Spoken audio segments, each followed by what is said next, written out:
পূর্ব পাকিস্তানের বাঙালিরা প্রতিবাদ শুরু করেন।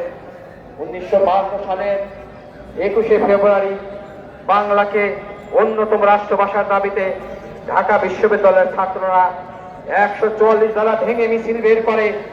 মিছিলে পুলিশের তীব্র আন্দোলনের মুখে পাকিস্তানি সরকার বাংলা ভাষাকে রাষ্ট্রভাষা দিতে বাধ্য হয়। 1999 সালের 17 নভেম্বর ইউনেস্কো 21শে ফেব্রুয়ারিতে আন্তর্জাতিক মাতৃভাষা হিসেবে ঘোষণা করেন। প্রিয় খুলনাবাসী, আর অল্প কিছুক্ষণের মধ্যেই শহীদ বেদিতে শ্রদ্ধা নিবেদন হবে।